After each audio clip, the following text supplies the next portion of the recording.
en Al Día con Willax y estas horas le damos el pase a Aldo Mariatti y Yo Caviar.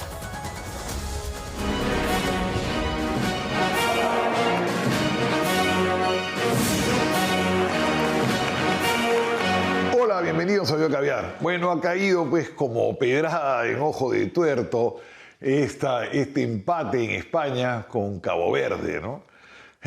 Comento el fútbol porque dicen que es lo más importante, lo menos importante, y la verdad es que el ánimo en España está por los suelos.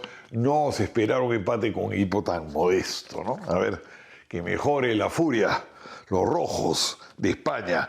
Bueno, interesante cómo han explicado cómo han funcionado los personeros de Fuerza Popular, ¿no? Al mando de este señor Dyer, que ya tenía la experiencia, que había sido pues jefe de personeros con PPK.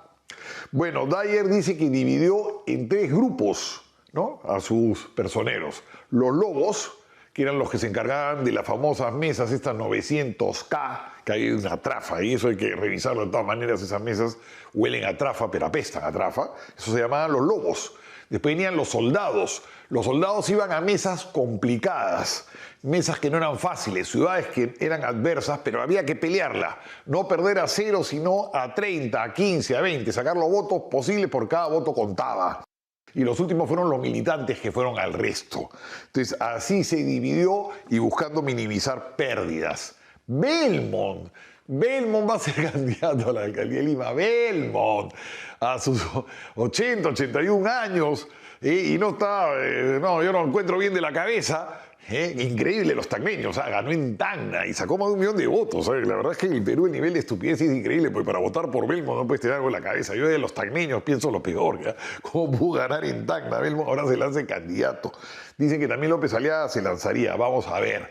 Y hablando de gente excéntrica, Isaac Humala, el patriarca de los Humala, el que crió esa familia tan rara, puro marciano. Bueno, este señor ha salido a decir de que la culpa de la derrota de Sánchez, de Roberto Sánchez, ha sido de nada menos que de Franque. Él dice que debieron seguir con la línea radical de Antauro, y Franque, por pelearse con Antauro, ha provocado la pérdida. Esa es la teoría de este señor que es tan raro.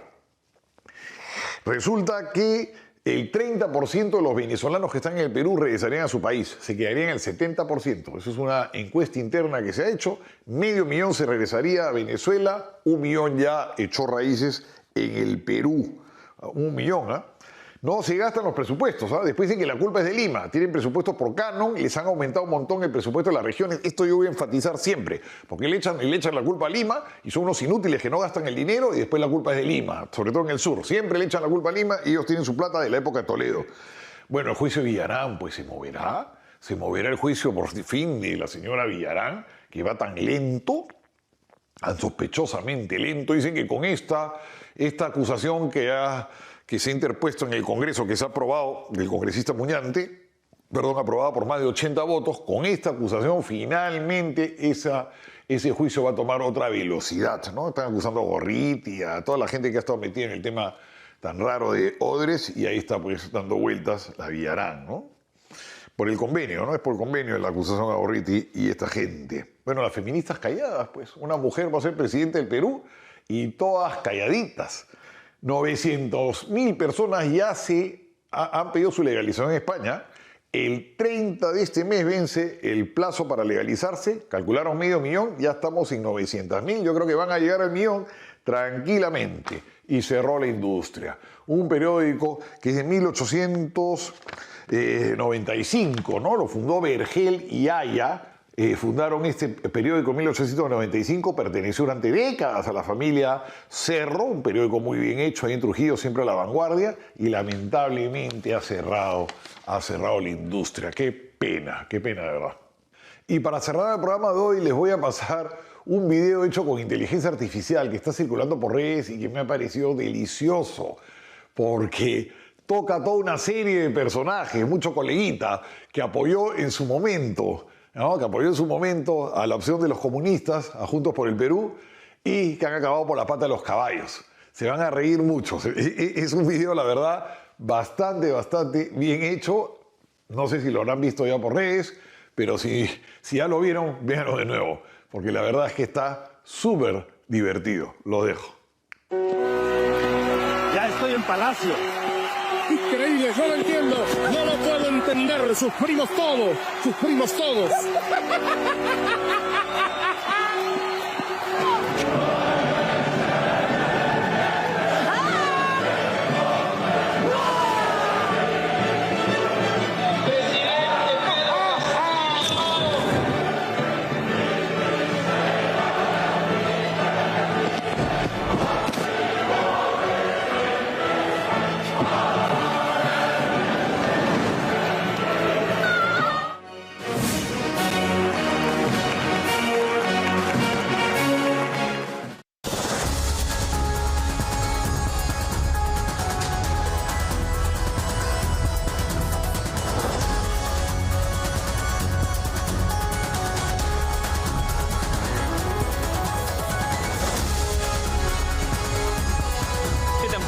De la mañana iniciamos una nueva hora informativa aquí en Al Día con Willax. Estamos desplegados en distintos puntos de la capital a estas horas, en los exteriores de la casa de Roberto Sánchez Palomino y en uno de los puntos críticos a estas horas en la ciudad de Lima, luego de un accidente de tránsito. También estamos con la actualización de cifras de la OMPE, ya al 99% del conteo de actas oficiales para la segunda vuelta. Vamos con el accidente a esta hora. Empezamos contigo, Claudia Díaz. ¿Dónde te encuentras? ¿Qué ha sucedido? Hola, ¿qué tal? ¿Cómo están? Hola, Albina, Alfonso. Efectivamente, un terrible accidente de tránsito que ha acabado con la vida de un motociclista. Esto ocurrió a la 1 de la mañana cuando Benjamín Rosales Méndez manejaba su motocicleta. En ese mismo momento, un camión cisterna del área de ornato de la municipalidad de Villa María del Triunfo realizaba este riego en estas áreas verdes.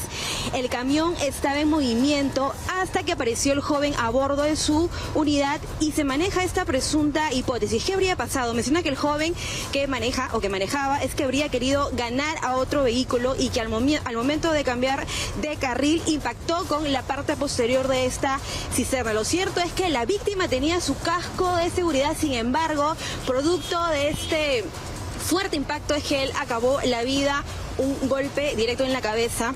El conductor de esta cisterna ha sido identificado como Enrique Pamo Hoyos y ya vendría trabajando 3 años en el área de ornato y él ha sido trasladado y permanece en la comisaría de Villa María del Triunfo. Este accidente se ha registrado en la avenida Pachacútec con sentido de sur a norte en el distrito de Villa María del Triunfo a una cuadra de la estación María Auxiliadora.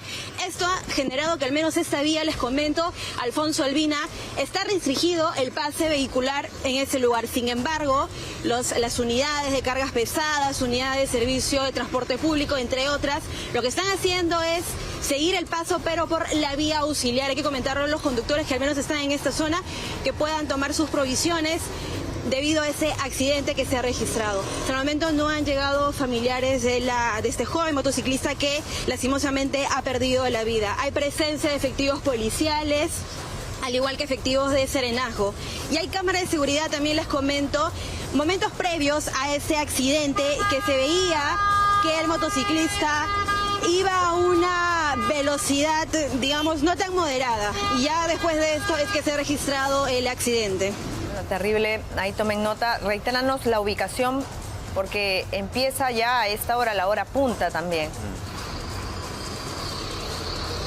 Así es, efectivamente, en la avenida Pachacútec, sentido de sur a norte, referencia a una cuadra de la estación María Auxiliadora. Los vehículos están circulando por la vía auxiliar de esta avenida, que es aproximadamente la cuadra 13 de la avenida Pachacútec. Bueno, esperamos que puedan acudir prontamente las autoridades municipales para poder finalmente reaperturar, ¿no?, estas vías y que el tránsito fluya de manera habitual, porque sobre todo es una hora punta y claro, sí, genera preocupación que se den este tipo de situaciones. Por supuesto, nuestras condolencias a la familia de este motociclista. Muy bien. Esta madrugada. Gracias, Claudia, por la información. Bueno, y son imágenes también impactantes las que nos deja este accidente, ¿no?, de un adulto mayor embestido por un tren. Todo esto en Ate. Fue agredido con un cuchillo delante de sus hijos en Ate. Tal y como se ve en este video, la víctima fue sorprendida por la parte de atrás por un sujeto con el que venía discutiendo. Al agresor no le importó que la víctima estuviera acompañada de su pareja e hijos. Dos parejas parece que salían de alguna actividad social y en el trayecto se faltan el respeto, se agreden, pero uno de ellos tenía un cuchillo y comienza a lesionarlo. El padre de familia intentó defenderse del agresor a puñetazos. Sin embargo, la rápida intervención de los serenos evitó que pasara a mayores. De alguna manera se reduce los resultados, las consecuencias que pudieran haber, porque con un arma punzocortante de esa medida fácilmente le causa la muerte. El ataque ocurrió en la carretera central. Horas más tarde, en ese mismo lugar, un adulto mayor fue impactado por un tren tras distraerse con su mochila. Claramente podemos apreciar en las líneas del tren, cuando el tren nacional salía con dirección al centro del país, un pasajero desciende de un colectivo y quiere poner sus pertenencias en la línea del tren. Viene el tren, pese a haber tocado su timbre de alarma, este pasajero hace caso omiso y se nota claramente en nuestras imágenes cómo por su negligencia es impactado en la parte de la cabeza. Los comerciantes de la zona intentaron auxiliar al hombre que yacía en el piso desvanecido. Fue así que una patrulla de serenos de ATE llegó hasta el lugar del accidente para trasladar al adulto mayor en una camilla al hospital de ATE.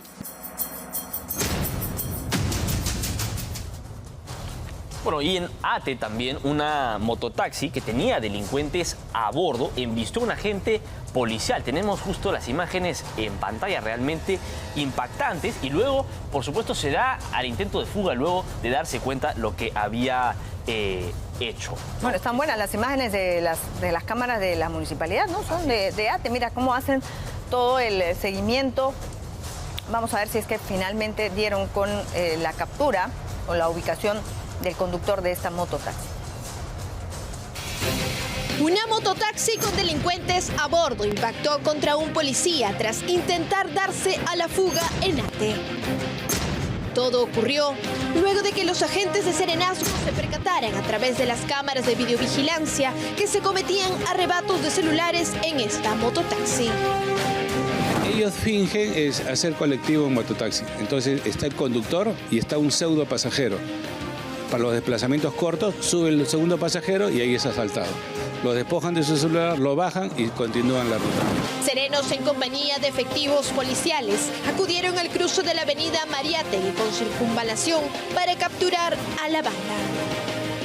Se les cerca y estos irresponsables, estando el efectivo policial uniformado con su arma de fuego, le hace el alto, no le interpreta y lo atropella al segundo efectivo policial. Fue allí cuando se produjo una intensa persecución que duró más de 10 minutos. Incluso sin temor alguno, los delincuentes avanzaron a toda velocidad para escapar de la autoridad. Pero metros más adelante fueron detenidos. Inmediatamente, con apoyo de la Policía Nacional, fueron trasladados a la comisaría de Huaycán para que de acuerdo a la ley se proceda de acuerdo a las atribuciones de la policía. De este modo, lograron recuperar 2 celulares robados, los mismos que fueron devueltos a sus dueños.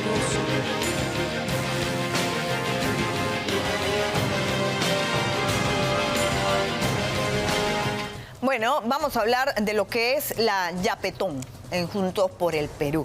Una colecta o un pedido, ¿no?, que ayer claramente varios abogados señalaban que rozaba con un hecho delictivo, que es la estafa, porque a sabiendas de que ya no hay plazos, que ya venció el plazo, que no pueden, ¿no?, pagar estas tasas porque simplemente están fuera de cronograma, han continuado pidiendo este dinero sobre pretexto de que quieren recaudar los 3 millones de soles, ¿no?, para poder pagar las tasas y solicitar la nulidad de las actas. Nulidades que piden a raíz de irregularidades que hasta este momento son para todos invisibles. Solamente ellos pueden identificar qué cosa ha ocurrido mal con el proceso electoral. Vamos a ver a qué se refieren todos los dirigentes de Juntos por el Perú. A los 4 vientos siguen gritando victoria, pese a que aún no concluye el proceso electoral.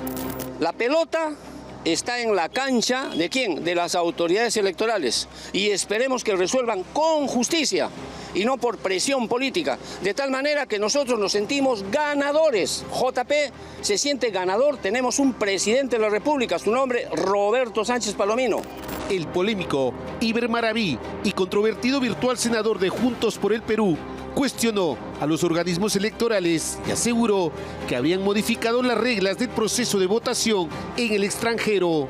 Según sostuvo, esta situación habría contado con la participación de algunos consulados. En los lugares donde no hay OMPE, no hay Jurado Nacional de Elecciones, y se ha dejado prácticamente en manos de los consulados. Consulados que no garantizan, pues de ninguna manera no garantizan imparcialidad. Más aún cuando existe una hegemonía internacional que a todos nos consta, la influencia política de un país dominante. En medio de esta controversia, Juntos por el Perú había puesto en marcha una recaudación de fondos a través de la aplicación Yape, con el objetivo de financiar el pago de las tasas exigidas para los pedidos de nulidad de actas electorales. Yo que he estado recibiendo los yapes, no duermo hasta ahora porque la gente me ha llamado 1 o 2 de la mañana. Roberto pidió que sea un sol. Y la gente a un sol. No tengo la cifra exacta todavía. ¿Es bastante lo que están yapeando? Mira, la gente yapea 1 sol, 2 soles, 3 soles. Hay gente que me llama 1 o 2 de la mañana. Según la tesorera del partido, Luzmila Yay, la campaña de recaudación, conocida como el Yapetón, ya concluyó. ¿Cuánto esperan recaudar a través del Yape? Mira, ya no esperamos recaudar más. No hemos puesto un monto. Sin embargo, la agrupación que encabeza Roberto Sánchez anunció que continuará impulsando los recursos presentados ante las instancias electorales. Veremos si el tiempo y los yapes le alcanzan para su nuevo objetivo. Bueno, pero ¿cuánto es lo que han recaudado? Porque esto ha empezado la semana pasada. Sí, claro. El Estado han insistido. Y recién ayer dicen que ya no. Han estado insistiendo en todos los momentos que han tenido de algún tipo de exposición mediática. Entonces, claro, llama la atención si es que han tenido en algún momento ingresos y de dónde han sido esos ingresos y qué montos habían logrado recaudar bajo toda esta retórica, ¿no?, de poder conseguir el dinero suficiente para pagar las ¿Podemos acercar? Los recursos de nulidad. Sí, ahí está. ¿Podemos sacar el banner un momento? Vamos ahí está. Y todavía ponen el nombre de la persona, ¿no? Para que no te equivoques. Claro. ¿No? El yape a nombre de Luzmila Yalu Ayay Casas. Tal cual. Claro. ¿No? Cuando uno lo escanea, te lleva hacia el teléfono mismo de Luzmila Ayay, ¿no? Y claro, la cuenta de BCP me imagino que también, ¿no? Porque son los teléfonos o los contactos que estaban vinculados a esta persona que aparentemente sería la tesorera, ¿no?, del partido. Entonces, claro, genera preocupación la forma en la que han estado conduciendo toda esta colecta, ¿no?, toda esta yapetón, para poder finalmente financiar las tasas que se pedían por parte del Jurado Nacional de Elecciones y financiar los recursos de nulidad. Sin embargo, a ver, entremos en materia. El recurso de nulidad no iba a ser admitido y ha sido declarado improcedente tanto para las actas en Lima como para las actas en el extranjero por no solamente la falta de pago en cuanto a las tasas, sino porque fue presentado fuera de los plazos estimados por el Jurado Nacional de Elecciones y porque fue presentado en distintos jurados electorales especiales cuando debía ser presentado en los correspondientes y se hizo todo simplemente en Lima Centro 1 y Lima Centro 2. Entonces, claro, hay una suerte de implicancias que generan toda esta improcedencia por parte de los documentos que ha presentado Juntos por el Perú y, por supuesto, no van a permitir que se anulen todas las actas que ellos habían pedido. Casi 2.300 actas. Impresionante. Sí. Ahora, me preocupan 2 cosas, ¿no? El Ministerio Público absorto, ¿no? Y no dice nada con relación a este pedido de dinero, ¿no? Porque vamos a insistir con el tema de la irregularidad, porque esa cuenta, si la volvemos a poner, no es del partido, no es de la organización, es una cuenta personal de esta señora. Entonces, ¿cuál es la transparencia en el manejo de todo este dinero? Ahí está, yapéame, Entonces, ¿cómo se demuestra o cuál va a ser la honestidad para exponer todos los ingresos que han tenido? Si eso no es una cuenta del partido, eso es una cuenta personal y eso es irregular, ¿no? Y eso linda con un delito que debería investigarse, ¿no? Es un presunto delito que tendría que investigarse. Estamos hablando que de posible fraude, posible estafa, ¿no? ¿Cuánto es lo que ha recaudado? ¿Por qué esta señora tiene que poner su yape, su cuenta, para que los demás le depositen? ¿No? Si cuando peor todavía, cuando ya tienen una investigación anterior, justamente por dinero del partido que no se ha transparentado, que no se ha dicho dónde está. Y que hay una acusación del Ministerio Público que con relación a esos 200.000 soles que habría terminado, según la acusación, en el bolsillo del hermano de Roberto Sánchez. Entonces, ahora esto... Por supuesto, llama la atención. Ahora, todo esto tenía como propósito, ¿no?, poder recaudar los fondos para los recursos de nulidad que se habían presentado y anular actas en el extranjero. A la izquierda le molesta mucho el voto en el exterior, porque son votos que podrían beneficiar, en su totalidad todavía no se cuentan todos, pero la gran mayoría ha beneficiado a Keiko Fujimori. Se estima más o menos 180.000 votos a favor de Fuerza Popular. Entonces, esto evidentemente les ha generado una molestia incurable. Una de las parlamentarias de Juntos por el Perú incluso está evaluando de llegar al Congreso poder modificar la ley orgánica de elecciones e impedir que los peruanos en el exterior puedan votar. No les conviene, pues si muchos peruanos se fueron cuando salió Castillo. ¿Qué tal? Vean. Desde Juntos por el Perú plantean la posibilidad de quitarle uno de los derechos más importantes que tiene el peruano, su derecho a sufragar. Es así como la virtual diputada Amalia Palomino se refiere respecto al voto de los compatriotas que viven en el extranjero, facultad que pretendería modificar desde el Congreso, asegurando que los peruanos que salieron en busca de mejores oportunidades se dan la gran vida. Un pensamiento que para el abogado Vladimir Padilla es sumamente retrógrada. No conozco de peruanos que estén fuera que estén en bonanza, ¿te das cuenta? O sea, es decir, del 100% de peruanos que conozco en el extranjero, todos se levantan temprano a trabajar, ¿te das cuenta? El abogado señala que dicha opinión es básicamente por no aceptar una inminente derrota. Que creo yo que se están dando cuenta estas personas que mantienen todavía ideas radicales sin ningún sentido, que las personas que están fuera del país pueden denotar y ver que claramente esas ideas no tienen auge en ningún país civilizado. Especialistas indican que más que una mejora, estaría buscando una excusa para invalidar la decisión de miles de peruanos, desacreditando el voto de quienes tuvieron que salir para buscar mejores oportunidades en otro país, la gran mayoría lejos de los seres a quienes más aman. Bien, a propósito de este tema nos acompaña el día de hoy José Aliaga. Él es político peruano estadounidense, ha sido alcalde, ¿no?, del estado de Michigan, en Estados Unidos, y por supuesto nos genera preocupación todo este tema porque muchos de las actas, de las mesas que se querían anular por parte de Juntos por el Perú estaban en los Estados Unidos. Se habló de Salt Lake City, de Chicago, de Nueva York, distintas zonas donde Keiko Fujimori habría conseguido una evidente mayoría, ¿no?, un porcentaje favorable. Sin embargo, el día de hoy pareciera que Juntos por el Perú intenta anular o quitar los derechos a los peruanos en el exterior porque son gente que vive acomodado y que tienen una situación económica próspera. Es como lo ha señalado una virtual parlamentaria. Señor Aliaga, ¿cómo está? ¿Cómo está? Buenos días. Bueno, muchas gracias por la invitación. Es todo un gran honor estar aquí en programa Willax. Muchas gracias. Fíjate, me parece unas palabras muy desatinadas de que darnos un derecho constitucional, porque el voto es un derecho constitucional a todos los peruanos.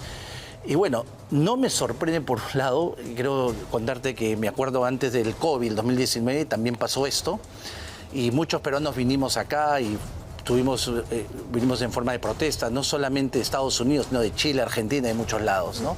Y se pudo revertir esto, ¿no? Y es más, pudimos sacar 2 sillas representativas ahora en el Congreso, por eso es que tenemos 2 parlamentarios. Sí, claro. Claro. Ahora, ¿qué tanta importancia considera usted que tiene el voto para los peruanos en el exterior? ¿Es realmente una suerte de espacio de interés? O sea, ¿los peruanos en el exterior quieren votar, quieren participar en la política peruana? Por supuesto que sí, nunca dejamos de ser peruanos. Es más, somos más de 3 millones de peruanos que vivimos en el extranjero y contribuimos en la economía peruana. Las remesas peruanas son importantes, promocionamos la cultura peruana. En el estado de Michigan hay muchos peruanos, siempre nos reunimos o para un 28 de julio o celebrar la Navidad. Es una comunidad muy unida, nunca dejamos de ser peruanos. Ese tema de las remesas es importante porque, claro, no dejan de aportar a la economía, no son ausentes de lo que pasa con incluso las familias de cada uno de esos peruanos en el país, incluso en la capital o al interior. Por supuesto, y por eso es que esta medida me sorprende, o esto lo que quiere promover JP me sorprende mucho, está queriendo castigar a un grupo de peruanos porque no le gustó el resultado, ¿no? Y es lamentable esto porque no debería ser así, al contrario, vivimos en democracia, ¿no? No me parece que es una medida democrática, o sea, porque no le gustó el resultado vamos a excluir a los peruanos del extranjero, ¿no? Eso no pareciera algo democrático. Y bueno, esta señora de repente es parte de esta cosa, de esta ideología de estatizar, de quitar libertades y claro, no podemos vivir con medidas de esa política en este mundo actual, ¿no? Ahora, se habla mucho de que los peruanos se fueron del país cuando se dio la hiperinflación en el primer gobierno de Alan García en el año 85, pero hay también una ola muy grande de migrantes que parten del 2021, del gobierno de Pedro Castillo. Claro. Entonces, los peruanos en el exterior muchas veces no es que han salido porque, bueno, estaban disconformes con algunas situaciones políticas del país, sino porque muchas veces no tenían otra alternativa más que irse. Claro, y tenemos que entender todo lo que están viendo, que no solamente peruanos, muchos sudamericanos que han salido porque están cansados de las políticas de izquierda, de dictaduras, de un socialismo comunista agresiva. ¿Cuánto es la migración que ha salido de Venezuela, de Cuba? Y en este caso, como mencionaste, del tiempo de Alan García, en el primer gobierno, y claro, estamos hablando de Pedro Castillo, que crearon un miedo muy grande. Muchos salieron porque obviamente te quitan tus libertades, como actualmente quieren hacer esto con el tema del voto. Entonces, obviamente, son razones por qué nos salimos, y es por eso que votan de la manera que han votado. Han votado porque no quieren que el Perú, su destino, esté directo al fracaso, sino quieren que siga habiendo las libertades, y eso es lo que definió el voto de esta elección. ¿Cómo se interpreta la migración de los peruanos en el extranjero? Usted bien mencionaba lo de Cuba, Venezuela, pero entonces los peruanos que salen del país no lo hacen porque creen que van a tener una situación más acomodada. Muchas veces lo ven simplemente como una forma de supervivencia. Correcto, o buscar una mejor oportunidad. Si bien es cierto, Perú es un país inmensamente rico, claro, lamentablemente no hemos tenido buenas administraciones. La última de Pedro Castillo creó mucho miedo, claro, y nadie quería arriesgar, ¿no? Y eso fue ahora. Cuando la gente está afuera, no se olvida del Perú, cree en el Perú y pues ese fue el resultado de esta elección, ¿no? Si tú bien escuchaste la política de JP, querían estatizar, querían guerra con Chile, querían crear mucha estabilidad, querían en ese momento cuando dijeron que iban a sacar a Julio Velarde, todos esos factores creaban miedo a una economía que está sólida. Desde el 90 a la actualidad, el dólar y el sol se mantiene y hay que reconocer eso, ¿no? Sí, claro. ¿Usted cree que eso ha calado en el voto, por lo menos de los Estados Unidos? En el voto del extranjero en general, claro. Mucha gente sí. De Estados Unidos sí, claro que sí. Lo ha identificado rápidamente como una amenaza a la continuidad de la Constitución del 93, ¿no? Sí, o sea, a la estabilidad económica, a la estabilidad del país, efectivamente. Quiero actualizar las cifras a estas horas para poder comentarlas con usted. No sé si es que tenemos el conteo oficial de la OMPE, lo podemos poner en pantalla rápidamente, nada más para tener claras cuáles son las cifras a estas horas de la mañana, 7:23, al 99.03%, Keiko Fujimori 50.09% y Roberto Sánchez Palomino 49.91%. Es una brecha, ¿no?, de 32.909 votos, ¿no?, que se ha ampliado, una ventaja para Keiko Fujimori ahora considerable, ¿no? Son más de 30.000 votos y que, claro, va aumentando. Tenemos actas, ¿no?, enviadas al Jurado Electoral Especial, menos de 900, son 897, ¿sí? Si puedo verlo bien. Y si podemos poner, por favor, el conteo del extranjero rápidamente en cambiar la modalidad que estamos viendo, que ahorita es el total por el extranjero, para poder verlo al 97.33%, si redondeamos, Keiko Fujimori con 63.28% y Roberto Sánchez Palomino con 36.72%. Muy bien. Muy bien. Entonces, quería preguntarle en principio, ¿no? Este voto hacia Keiko Fujimori, ¿cómo se puede interpretar para los Estados Unidos? Se hablaba mucho de las relaciones que tiene el país hoy en día estratégicamente. Somos aliados extraordinarios de la OTAN, tenemos una situación importante con el puerto de Chancay y distintas oportunidades. Y claro, que el gobierno del Perú se gire, ¿no?, a la derecha, crea oportunidades. Por supuesto, estamos en un momento muy importante porque, como bien lo has mencionado, las dos potencias mundiales, China y Estados Unidos, están queriendo invertir en el Perú. Y es importante, ¿por qué? Porque en el resto de las regiones, otros países están yendo a buscar a Estados Unidos y China para que vengan a invertir sus países. Caso contrario en el Perú, ellos vienen acá y nos vienen con propuestas. Y Estados Unidos está invirtiendo no solamente en eso, la NASA, otros programas, bueno, militarmente nos están ayudando, claro, con la Marina, la Fuerza Aérea. Entonces es importante que Estados Unidos y China quieran invertir en el Perú. Entonces, creo que la presencia de un grupo de derecha da más estabilidad a una continuidad de estas amistades que van a ayudar a crear más desarrollo, porque cuando viene infraestructura va a crear puestos de trabajo. Yo recuerdo, antes de emigrar, muchos jóvenes querían ir a trabajar a la NASA, pero para eso tenían que ir a pedir su visa de trabajo y era muy complicado aprender inglés, todo. Ahora la NASA viene acá. Eso va a crear muchas oportunidades a muchos jóvenes que están estudiando en este momento en las universidades, que acá va a estar la oportunidad claro, porque la NASA va a estar acá. Ayuda bastante crear. Ahora viene posiblemente otro puerto más, eso va a ayudar más al comercio peruano. Eso no está pasando en Chile, eso no está pasando en Argentina. Claro. Entonces, si hubiera ganado la izquierda, imagínate tú crees que se hubiera continuado esas relaciones, ese crecimiento? Es difícil, ¿no? Por eso es que, claro, se logra entender entonces así un poco el raciocinio que han tenido los peruanos en el exterior. Ahora, genera preocupación que Juntos por el Perú haga mención de irregularidades en las votaciones, sobre todo en Estados Unidos, y que busque anular, ¿no?, como habíamos mencionado, más de 600 mesas, sobre todo en 3 o 4 ciudades en los Estados Unidos. ¿Ha podido presenciar usted alguna irregularidad en los procesos que ha visto? ¿Es tan evidente la irregularidad como señalan los dirigentes de la izquierda? No, bueno, la única irregularidad que te puedo mencionar es la que de la primera vuelta, ¿no? En algunas en Miami, en todo, y ahí nos reclamó JP. No eso es claro, lo que genera preocupación, porque claro, los dirigentes de Juntos por el Perú, incluso los abogados, ¿no?, señalan las evidentes irregularidades del extranjero y sobre todo en Estados Unidos, pero yo no he logrado constatar ninguna irregularidad evidente que sea visible, ¿no?, desde todas luces, y nosotros estamos muy atentos a todo lo que ha estado pasando con los votos del extranjero. Claro, no desconozco, no he escuchado nada, tengo bastantes amigos no solamente en Estados Unidos, en Argentina, Chile, no he escuchado ninguna irregularidad ni nada. Yo creo que están tratando de crear algo que no existe para justificar la derrota electoral que han tenido, y por eso es que quieren impugnar, quieren hacer esto y el otro, cuando no existe. Realmente han perdido y ellos cometieron muchos errores y es por eso que han perdido la elección. Una comunicadora, ¿no?, del Perú que ha salido ya, que es Claudia Cisneros, ella ya hace un llamado, ¿no?, a tomar las calles, ¿no?, hace un llamado a poner en vigilia a la ciudadanía ante un eventual triunfo de Keiko Fujimori, únicamente porque el resultado no le conviene. Sin embargo, ella vive cómodamente en los Estados Unidos. ¿Cómo se puede interpretar estos llamados a la toma de la calle y de salir, ¿no?, a protestar cuando ella vive cómodamente en el extranjero? Es muy fácil ser socialista en un país libre, pero es muy difícil, ¿no?, querer hacer eso si es que vives en un país que te quita libertades. Porque si estuviera en Venezuela, en Cuba, no estaría diciendo eso, ¿no? Y estando en Estados Unidos, un país que le ofrece muchas garantías de libertad, puede decir eso, ¿no? Lamentable, porque no debería hacer eso, porque incita a la violencia y eso es lo que menos necesitamos.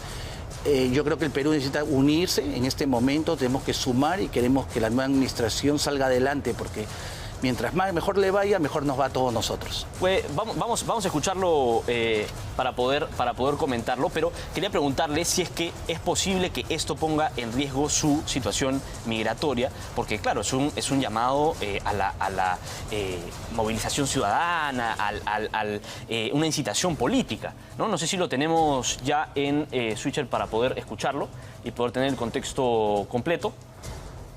¿Sí? Vamos a tenerlo en unos instantes. Pero claro, genera preocupación porque se ha hablado mucho, ¿no?, de este movimiento y de la forma en la que Estados Unidos toma este tipo de mensajes políticos. Sí, Estados Unidos, correcto. Está tomando, muy atento con es muy ese tipo de atento. cosas. En ese momento sí es muy atento a esta cosa. Vamos a escucharlo ahora sí, por favor.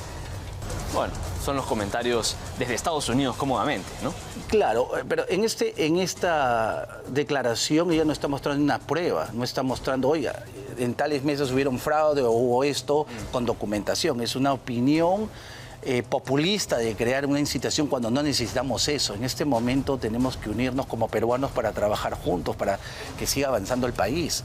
Claro. Me parece un poco lamentable esa declaración. No sé si ella hubiera mostrado documentación, hubiera mostrado unos hechos, podríamos hablar de algo, pero ella está en un comentario, me parece triste en realidad. Esto mencionábamos hace unos instantes, la atención que tiene Estados Unidos y el gobierno norteamericano en este tipo de activismo político. ¿Esto podría generar que una expulsión de repente o poner en revisión su situación en los Estados Unidos? Sí, podría, sí. Sí está viendo todos estos temas de incitación política, podría estar en eso, ¿sí? Sobre todo porque potencialmente ella también tiene una postura bastante crítica con el Partido Republicano y con Donald Trump. Bueno, vivimos en Estados Unidos, un país de libertades, y es un tema donde está llamando a incitación política, a ir a las calles a crear disturbios y todo eso, potencialmente, claro, porque ella está como una visa como extranjera. Claro. Correcto, porque si fuera nacional es diferente, es como que ven un extranjero acá a levantar las llamas acá, entonces, claro. Claro. Ahora, potencialmente sí. Roberto Sánchez se ha pronunciado también al respecto de la votación en Argentina. Y a ellos les genera preocupación por la forma y el tiempo en el que ha sido incluida la votación de los peruanos en distintas ciudades de Argentina, ¿no? Y les llama la atención, ¿no? Y ellos incluso sospechan de muchas cosas porque fueron incluidos de último minuto o porque fueron incluidos al final. ¿Esto es una irregularidad o esto es algo común? Bueno, habría que ver los hechos y, bueno, una cosa es, JP está hablando mucho, pero no trae pruebas contundentes. Claro. ¿No? Hay que ver pruebas, o sea, como este mensaje, no habla, pero no dice cuál es el fraude o cuál es el delito, no dicen las que... Es puro populismo barato, es lo que estoy viendo en este momento. Si ellos traen documentación, pruebas, testigos, estamos hablando de otra cosa. Realmente solamente están levantando mucho polvo para tratar de cubrir una derrota que es una derrota electoral. Ellos han cometido demasiados errores. Muchos paisanos peruanos con los que hablaban no querían una guerra con Chile, era innecesario. Y levantaron mucho polvo. Fue triste escuchar declaraciones de Antauro Humala, desatinadas, ¿no? Estatizar, creo que Movistar en un momento dijo, o sea... el tema telefónico, ¿no? Claro. Típicamente, cuando hay una segunda vuelta de izquierda y derecha en Estados Unidos o en cualquier parte del mundo, ambos tratan de irse al medio, especialmente cuando dos candidatos han obtenido juntos un 30% y tienes un 70% que no votó por ti, pero este otro grupo de izquierda trata de irse más radical, más a la izquierda todavía para ganar en segunda vuelta. Ha sido errores de ellos. ¿Usted cree que mucho de lo que está ocurriendo ahora se debe de repente a los personajes que trató de incluir Juntos por el Perú en la segunda vuelta para transformarse o entrar en esta suerte de conversión hacia un lado menos radical? Por supuesto, mira, te cuento. Personajes como Pedro Franque, como José Domingo Pérez, como todos estos personajes que no se llevaban bien unos con otros, ¿no? Claro, entonces cuando pasan a segunda vuelta, él comienza a juntar estos nuevos nombres, claro, pero se estaban peleando entre ellos. No era un bloque unido, mientras que Keiko Fujimori tenía un bloque unido. Tenías a Galarreta, tenías a Miki Torres, tenías a Patricia Juárez, pero un bloque que no peleaban entre ellos, sumaban entre ellos, avanzaban como un equipo. Mientras que en el otro lado se atacaban públicamente entre ellos. Era un desastre. ¿Se cree que la percepción política en ese sentido es importante? Claro, claro. Se atacaba, inclusive Frank decía que no iba a trabajar con Humala lo atacaba de regreso al otro. Entonces, mientras que entre ellos se atacaban, el otro seguían trabajando. fue uno de los principales errores entonces dentro de su evaluación de lo que es la segunda vuelta y sobre todo lo que es la candidatura de Roberto Sánchez. Por supuesto, porque si la segunda vuelta es un tiempo muy limitado, no tienes un montón de meses. Entonces, sobre todo en esta segunda vuelta ha sido, yo creo que más corta que las anteriores por todas las irregularidades que hemos ido siguiendo de la primera vuelta. Ahora, Roberto Sánchez saca menos votación en distintas regiones del sur que Pedro Castillo lo hizo en 2021. ¿A qué cree que se debe eso? ¿Por qué Roberto Sánchez saca menos votación? Bueno, una de las cosas, creo yo, es que Antauro Humala y Franklin y todos ellos comenzaron el mensaje de ellos, como te dije, era muy a la izquierda, cuando tenían que moderarse, creo yo. Y el mensaje muy radical, como te digo, la guerra con Chile era algo que creó mucha tensión. Y ¿quién en este momento quiere mandar a sus hijos a una guerra innecesaria, heridas que están cicatrizadas hace mucho tiempo? Al otro punto también, estatizar la banca y todo, y la gente la relaciona rápidamente con Venezuela. ¿Quién quiere regresar a los 80 de Alan García, no? Entonces, todo ese mensaje era negativo, eso no iba a ayudar a ganar una elección. Ahora, Keiko Fujimori tiene este repunte, ¿no? En donde ha logrado tener la ventaja que veíamos ahora de más de 30.000 votos. Pareciera que ya está asegurado el triunfo. Pareciera por las proyecciones estadísticas. Pareciera que sí, porque también estaba viendo las proyecciones, porque ya casi todos los votos del sur ya están al tope. Ya Roberto Sánchez no tiene de dónde sacar más votos. Pareciera que ya esta elección la ha ganado Keiko Fujimori. Vamos a escuchar un byte que tenemos, justo me dice la producción, sobre lo que ha declarado Pedro Bravo, embajador, al respecto de las actas en Argentina. No sé si lo podemos ver rápidamente. Bueno, a propósito, Roberto Sánchez ha respondido, ¿no? Y claro, con una contradicción de por medio, como ya nos tiene acostumbrados. Él ha asegurado, ¿no?, que ahora el cuerpo diplomático, ¿no?, no tiene nada que ver, no tiene la culpa, ¿no?, a través de este mensaje en Twitter, ¿no?, que es toda la comunicación que da últimamente porque ya no quiere hablarle a la prensa. Él asegura que el cuerpo diplomático no tiene la culpa de las irregularidades en el extranjero. Entonces, no se entiende qué es lo que están reclamando, qué es lo que señalan. Nuevamente son las contradicciones y la forma de buscar, no sé, una pata más a la silla. Como dicen acá en Perú, me parece que son aletazos ya de una elección que ellos ya perdieron. Porque, mira, estamos hablando que una virtual diputada de ese partido está queriendo quitarnos un derecho constitucional y va a presentar un proyecto de ley para eso. Me parece desatinado. Ahora estamos hablando, Roberto Sánchez le echa la culpa a Argentina. Están buscando una excusa, es claro. Ellos han perdido las elecciones y han cometido muchos errores. Y tú sabes que, en mi opinión, el socialismo, el comunismo nunca ha traído prosperidad a ningún país. Y eso lo vio claro, sobre todo los peruanos del extranjero. Y bueno, y como has visto, como acabas de decir, Roberto Sánchez, siempre me confundo con el presidente también socialista de España. Sí, ha perdido más votación porque no tuvo un equipo desde el comienzo ordenado y pues esa fue la razón. Pedro Castillo fue quizás más moderado en la segunda vuelta en aquel momento, quizás en eso.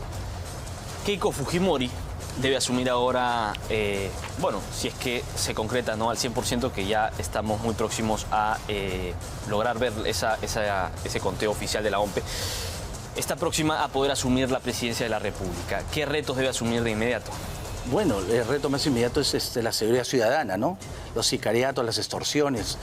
Yo creo que mucha gente ha confiado más en ella por lo que decía que ella iba a traer un proyecto parecido a lo que hizo su papá, porque cuando su papá agarró en los años 90, pues tuvo el tema del terrorismo, ¿no?, que era incontrolable, ¿no?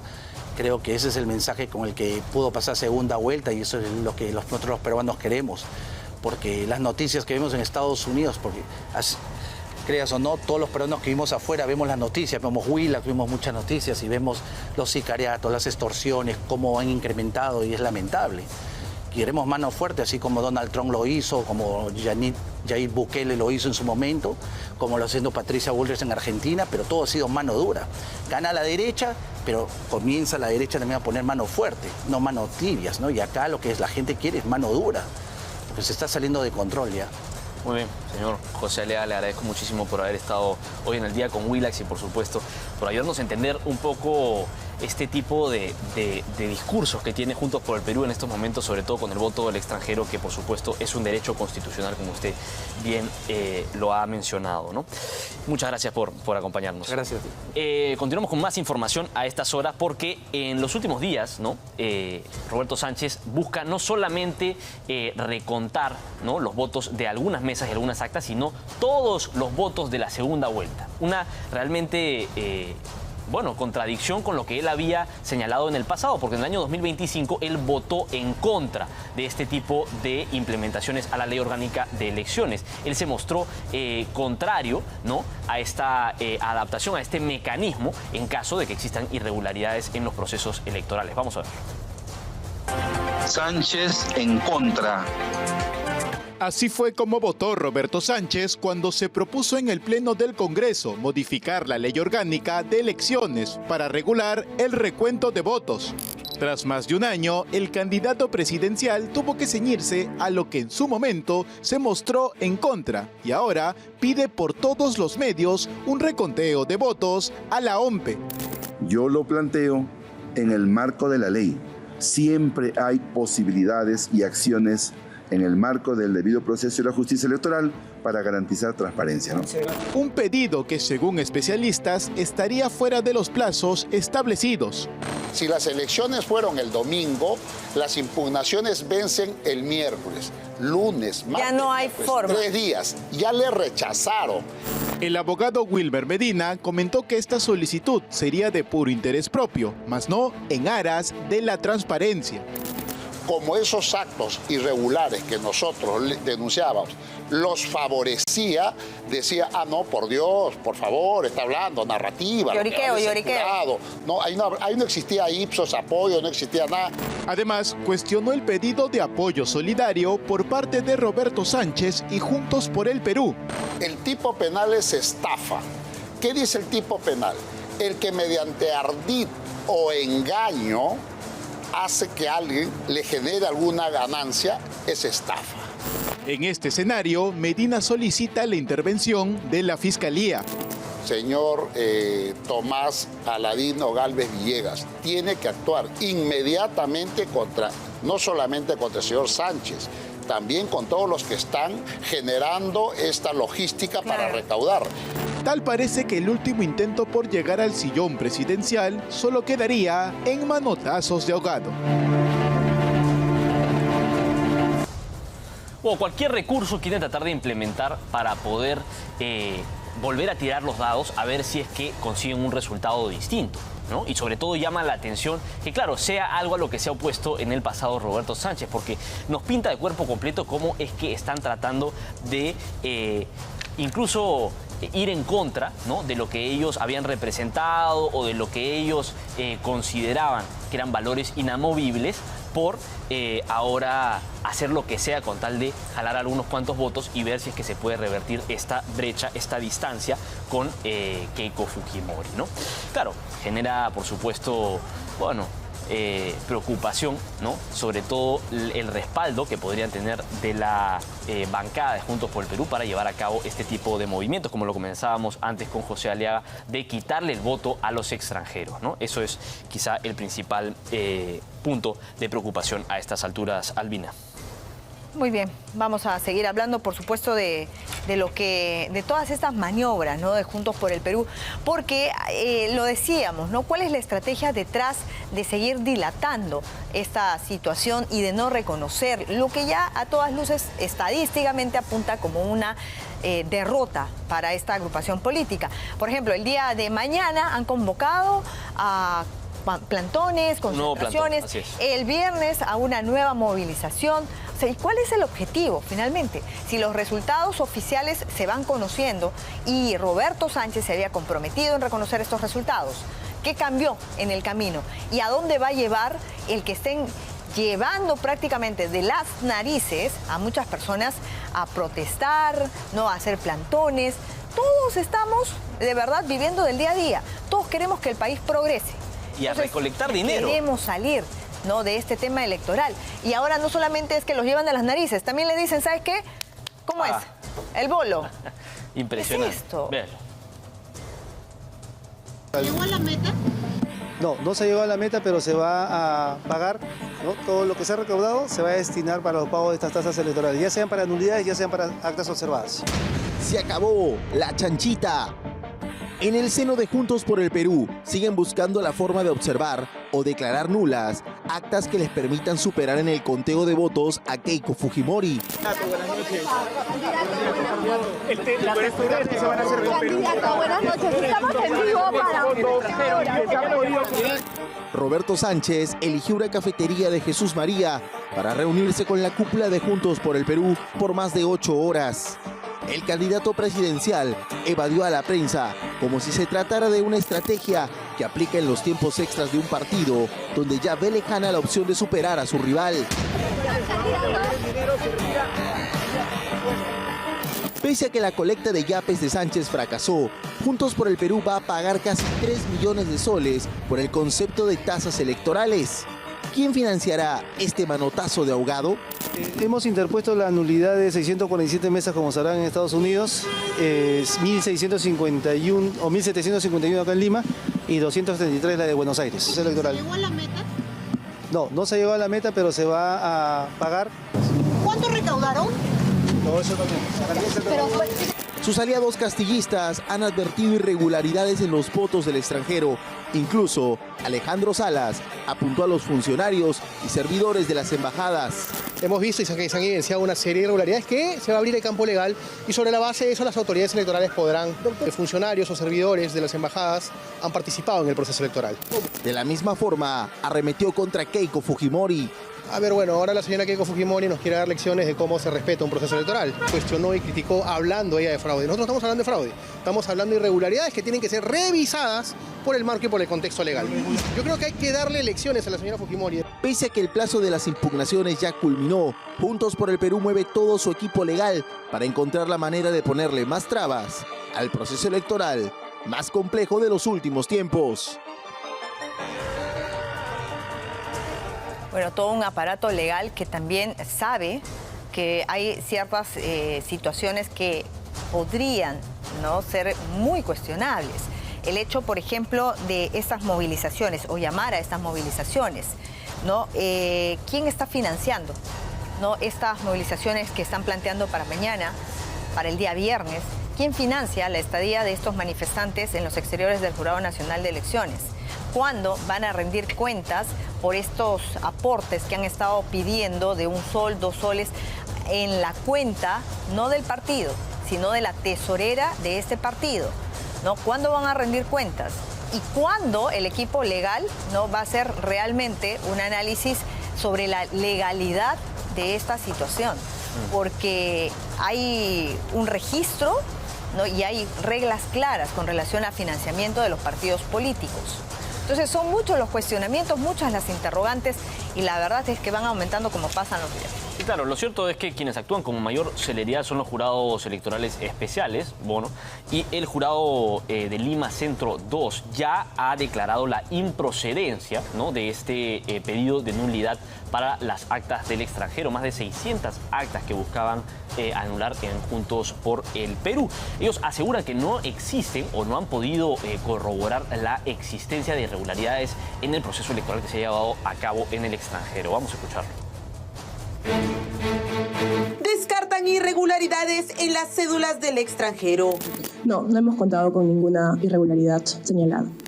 El Jurado Nacional de Elecciones negó que sus fiscalizadores hayan detectado posibles faltas o manipulaciones en el procesamiento de actas provenientes de otros países, como lo denunció Juntos por el Perú. En caso haya una situación irregular, corresponde que presenten el pedido ante el Jurado Electoral Especial y el Pleno en su momento se pronunciará de corresponder. La vocera del ente electoral, Grecia Rentería, aclaró también que no es viable un reconteo de todos los votos emitidos por los peruanos en el extranjero, como lo propuso el candidato Roberto Sánchez. No se encuentra normado. El recuento de votos únicamente se da cuando el acta observada no supera el cotejo, el acta observada que viene de la Oficina Descentralizada de Procesos Electorales. Según dijo, este proceso solo se da en ciertas mesas y por errores muy específicos. En el caso de que las mismas actas tengan el mismo error, que puede ser aritmético, puede ser ilegibilidad, un error de suma, entre otros, y llega al jurado electoral especial y el acta cuenta con el mismo error y no puede ser superada en observación o cotejo, ahí nos iremos a recuento de votos. Actualmente existen 175 actas observadas que se encuentran en proceso de reconteo de votos a cargo de jurados electorales especiales. Estas corresponden a diversas regiones del Perú, como Amazonas, Tumbes y Lima, pero también a países como Paraguay, Estados Unidos e Italia. Hay 12 audiencias programadas del extranjero de recuento de votos. Lo pueden encontrar en nuestra página del Jurado Nacional de Elecciones, en audiencia de recuento de votos, las cuales son públicas, ustedes pueden abrirlas. Una vez concluidas las audiencias, las defensas de cada una de las agrupaciones políticas tienen un plazo de 3 días para apelar y que el caso sea visto como última instancia por el Pleno del Jurado Nacional de Elecciones. En ese sentido, desde esta entidad reiteraron que el cronograma electoral mantiene como fecha estimada para la proclamación de resultados oficiales la quincena de julio, una vez concluidos todos los recursos y procedimientos pendientes. Bueno, ya lo mencionábamos, ¿no? Las movilizaciones a las que están llamando desde Juntos por el Perú. El comunicado, ¿no? Lo han hecho a través de un comunicado que es de el partido político. Así es, lo tenemos ya en pantalla, ¿no? Aquí están anunciando una serie de movilizaciones porque según los resultados que emitió la OMPE, acusan ellos una falta de transparencia, cambio de reglas electorales, vicios e irregularidades en el proceso electoral que se ha llevado a cabo el pasado 7 de junio, ¿no? El miércoles 17, o sea, el día de mañana, han agendado plantones y vigilias en diversas regiones del país. Sin embargo, el viernes 19 anuncian la gran movilización nacional en Lima con delegaciones en todo el Perú. Claro, cuando los afecta sí, ¿no? Porque lo que dicen es, denunciamos la falta de transparencia. Bueno, hubieran salido a marchar también en la primera vuelta. Porque ahí sí había bastantes irregularidades, ¿no? Y acá no sé, una vez más, hay que repetirlo, porque no se entiende qué irregularidades son las que ellos están identificando, que el Jurado Nacional de Elecciones no lo ve y los representantes de distintos espacios internacionales, incluso exalcaldes como es el señor José Aliaga, que ha estado acá con nosotros, no ha podido reconocer ningún tipo de falla o irregularidad en el proceso electoral que se ha llevado a cabo en la segunda vuelta. Entonces realmente no se entiende a qué cosas hacen referencia a ellos. Bueno, vamos a ver cómo les va. En eso están, ¿no? Por eso es toda esta maniobra o toda esta estrategia de pedir la nulidad, de dilatar cuando ya, como dicen, matemáticamente es imposible. Es imposible, ¿no? El alcalde de Lima, Renzo Reyardo, se ha pronunciado al respecto de todas estas movilizaciones y de lo que fue la toma de Lima, ¿no? La nueva toma de Lima que se llevó a cabo el día sábado, bastante fallida, dicho sea de paso, por la baja concurrencia. Y él ha dado, ¿no?, a conocer el balance, ¿no?, de lo que fueron las acciones que se tomaron para mantener, ¿no?, una suerte de control de este grupo de manifestantes. No vengan al centro. El centro es zona restringida. Qué ganas de seguir insistiendo en lo mismo. Este es el pedido del alcalde de Lima, Renzo Reyardo, a los manifestantes que buscan generar disturbios en el centro histórico de la capital. Además, exhortó a los candidatos políticos a dejar de lado sus diferencias y contribuir a mantener el orden y la tranquilidad en la ciudad. Probablemente si no nos hubiéramos puesto las pilas o si hubiéramos estado distraídos ante los anuncios, hoy día estaríamos comentando otro tipo de sucesos y hoy lo que estamos comentando es que ha habido una situación pacífica.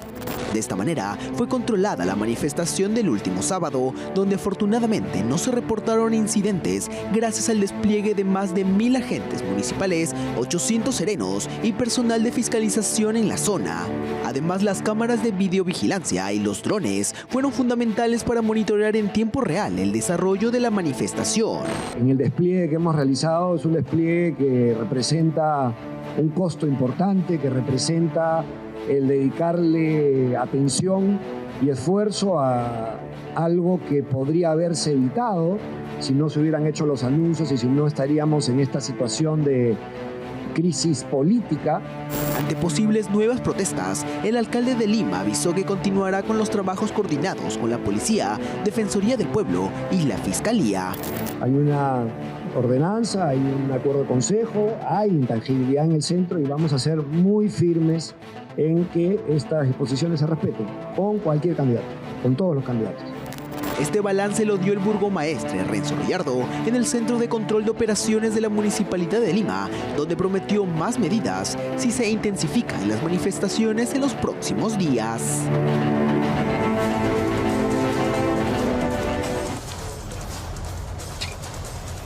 Bueno, distintas investigaciones periodísticas, ¿no? Y distintos hallazgos se han concretado, ¿no? En esta percepción de que existen vínculos con el Movadef por parte de distintos miembros de Juntos por el Perú. Esto ha sido uno de los principales puntos que ha generado críticas en la segunda vuelta, por supuesto, porque estamos hablando del brazo político de Sendero Luminoso. Claro, Juntos por el Perú o un sector de la izquierda hablan de, o se victimizan señalando de que los terruquean, ¿no? Pero ¿qué vínculos tienen los que ahora Juntos por el Perú ha llevado al Congreso de la República? ¿Cuáles son los vínculos que tienen con Sendero Luminoso? Continuación. Pese a que ni él ni su anunciado gabinete, que ya había sido distribuido en una repartija antes de las elecciones, integrado por su posible premier Manuel Rodríguez Cuadros, su ministra de la Mujer Anaí Durant y sus candidatas a la primera y segunda vicepresidencia Analí Márquez y Brígida Curo, ha abandonado al grupo de personas que hacen vigilia desde la semana pasada en un campamento frente al Jurado Nacional de Elecciones, en Jesús María. Ese supuesto gabinete no se ha quedado a dormir con ellos en señal de apoyo. Y sus aliados también le han dado la espalda. En la movilización del sábado se vieron banderas del grupo ML19, fundado por el extinto candidato al Senado de Juntos por el Perú, Dante Castro, vinculado al MRTA, y quien reveló la conexión de López Chau con el líder terrorista Víctor Polay. Y ahora circula este flyer de convocatoria a la marcha, un volante en el que aparece el símbolo de la hoz y el martillo asociado a Sendero Luminoso. Y una vez más, la seguridad de Juntos por el Perú, para variar, nos empujó por preguntarles si aceptarán una derrota. Pero ¿se sienten solos ustedes? Yo he estado ahí saludando y solidarizando. ¿Pero ustedes se sienten solos? No, por el contrario. ¿Los están abandonando? No. ¿Están saltando el barco? No. Es tu opinión. Es tu opinión.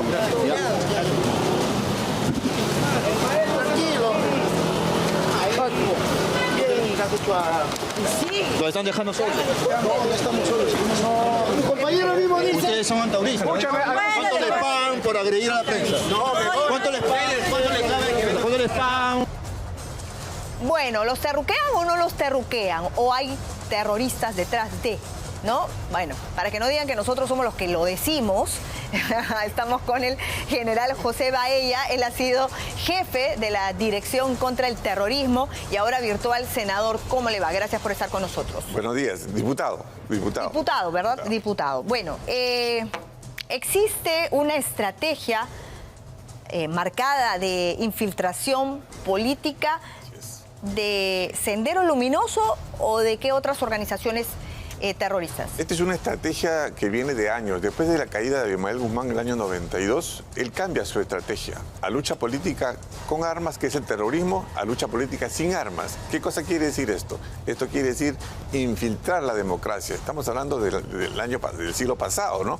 Pero esto se ha ido dando en el tiempo. Es por eso que el año 2018-19 crean el Movadef. Y el Movadef es Sendero Luminoso, un organismo de fachada. Y crean eso casualmente para penetrar la democracia como partido político. Pero gracias a Dios en esa oportunidad se le negó. El Movadef cambia de nombre y se pone FUDEP. FUDEP. Fue primero. Fue primero. Y también se trata de inscribirse con otros partidos políticos de izquierda y no lo logra. No lo logra por, bueno, cuestiones históricas que ya lo sabremos con el tiempo. Viene el CONARE. Viene el CONARE. El CONARE fue creado en el 2003, 2004. ¿Por qué? Porque es una creación de Abimael Guzmán. ¿Para qué? Para penetrar a los maestros, para penetrar el SUTEC y quitarle la torta a Patria Libre, que es lo que conduce esta situación. Y ahí son, digamos, conocidos en el CONARE. ¿Por qué? Porque el CONARE ayuda a Pedro Castillo en la huelga magisterial. Ahí vemos a César Tito Rojas, ahí vemos Esta imagen que se hace conocida con Pedro Castillo que se cae o finge caerse en plena movilización. Exactamente. Y también un viaje a Bolivia, ¿no? Que lo hace Pedro Castillo, donde también está acompañado por César Tito Rojas, y el CONARE es lo que le ayuda. Y CONARE cambia de nombre. Cambia de nombre por FUDEP, perdón, por FENATE. ¿Qué es lo que tenemos ahora? ¿Qué es lo que tenemos ahora? Y que él hace el 12 de mayo hizo una alianza con JPP, con Roberto Sánchez, diciendo pues que van a liberar a los luchadores sociales. ¿Quiénes son los luchadores sociales? Los que están en cárcel del Movadef. Ahora, ellos lo quieren reducir a que cuando mencionan luchadores sociales en este acuerdo del 12 de mayo con el FENATEP, son los que están presos por las protestas en el sur. No, pero eso no es así. Y también incluyen, por cierto, a Bermejo. Claro, lógicamente. ¿Y por qué no incluir tampoco a Osman Morote Barrio Nuevo? ¿Por qué no incluir ¿cómo se llama? La camarada Miriam? También ellos dicen que son luchadores sociales. A ver, general, cuando la izquierda dice, ¿no?, desde su posición de víctimas, nos están terruqueando, lo ha dicho también Domingo Pérez, ¿qué tan cierto es esto? Eso no es terruqueo, esa es una estrategia que ellos han utilizado. Ya están en el Congreso. Ok, pero ¿es terruqueo o en verdad hay terroristas? En verdad son terroristas, ¿por qué? Porque ellos tienen, yo siempre digo, tienen en su ADN el marxismo, el mismo pensamiento. Gonzalo, eso es así, no es terruqueo, es la verdad. Y esto es una estrategia que viene dándose durante años. Cometimos un error después de la captura de Abimael, de no trabajar en el plano político e ideológico. Pero hubo luego la Operación Olimpo. Usted mencionaba lo de Perseo. Perseo fue primero. Y Perseo fue el año 2015 y termina el año 2024, que se le sanciona al Movadef y se le quita pues todos los locales. ¿Por qué? Porque ellos practicaban el pensamiento Gonzalo y es en contra de la democracia. Eso es positivo, pero hay que, como yo siempre digo, no solamente dar leyes declarativas, sino que sean leyes, digamos, que se enseñe la historia del Perú, de lo que pasó. A ver, para conocer justamente la historia, ¿no? Cuando cae Abimael Guzmán, ¿no?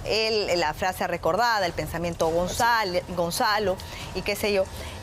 Todo esto en el transcurrir del tiempo se traslada a esta nueva organización. Así es. Que es el Movadef. El Movadef. Que era básicamente Sendero Luminoso. Lo mismo, así es.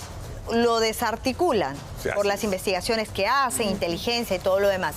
De allí es que por esa razón pasan a conformar otra organización bajo el nombre de CONARE. El CONARE se forma en el 2003-2004. Eso fue creado especialmente ¿para qué? Para infiltrar al SUTEP, para infiltrar y quitarle a Patria Roja, digamos, la dirección del SUTEP. Para eso se crea el CONARE. Y antes conforme el tiempo después del CONARE, pasa al FENATEP. ¿Por qué cambian de nombre? ¿Por qué cambian el CONARE por el FENATEP? Porque cambian de nombre, ¿por qué? Porque para engañar a la población, ¿no? Y para captar. Los organismos generados se crean para eso, para infiltrarlos y una vez que están infiltrados, conquistarlos y después introducir su ideología. Ajá. Para eso crean. Domingo Pérez y la izquierda y Juntos por el Perú dicen que los terruqueamos. Ya. Vamos a hablar de alguno de los personajes, porque acá se vale no generalizar. Entonces vamos a hablar uno por uno, ¿no? Antauro Humala ha dicho que ese genocida, ¿no? Es lo mejor que le ha pasado a la izquierda. Así es. Usted ha sido jefe de la DIRCOTE. ¿Cómo interpretar esa declaración? Mire, en primer lugar hay que partir de que este señor, Antauro Humala, es un desequilibrado mental, definitivamente. Él habla pues cosas incoherentes y hay mucha gente que lamentablemente lo sigue, hace falso liderazgo, ¿no? Pero le preguntaba por esta declaración, ¿sabe por qué? Porque más allá de lo que uno pueda pensar sobre la salud mental de Antauro, es una persona que está muy cercana. Así es. Siempre ahora Juntos por el Perú. Pero la izquierda siempre o un sector de la izquierda ha sido relacionada o vinculada justamente a algunos personajes terroristas. Radicales, exactamente. Los radicales de izquierda. Así es. Entonces, por eso le preguntaba, si él sale y dice que Abimael Guzmán, que este terrorista, el líder terrorista, es lo mejor que le ha pasado a la izquierda. Sí, él dice exactamente que Sendero Luminoso es lo mejor que le ha pasado a la izquierda.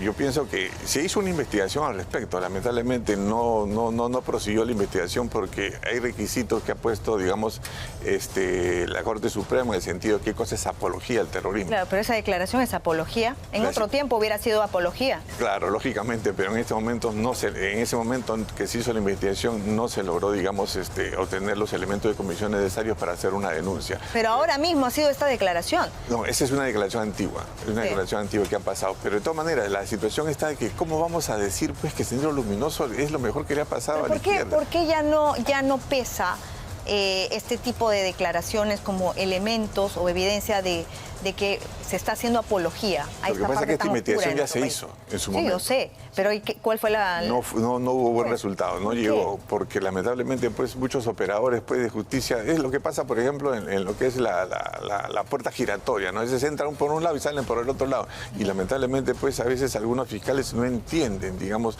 el proceso que ha sufrido Sendero Luminoso y cómo se viene transformando. Y esta situación de la apología pues es grave, está considerada como un delito, pero en su momento, digamos, que se hizo la investigación, no llegó a cubrir, digamos, los estándares que requería la ley. Ajá, muy bien. Vamos a seguir hablando, general. Le propongo hacer una pausa. Vamos a hablar de uno por uno. No vamos a generalizar, ¿no? Vamos a darle gusto a los que se victimizan y dicen que los terruquean. No, tienen razón. No vamos a generalizar. Vamos a hablar de cada uno de los personajes que Roberto Sánchez y Juntos por el Perú han llevado. Con el general Baella, él ha sido jefe de la DIRCOTE, y acá no hay terruqueo. Vamos a hablar de quiénes son los vinculados con terroristas.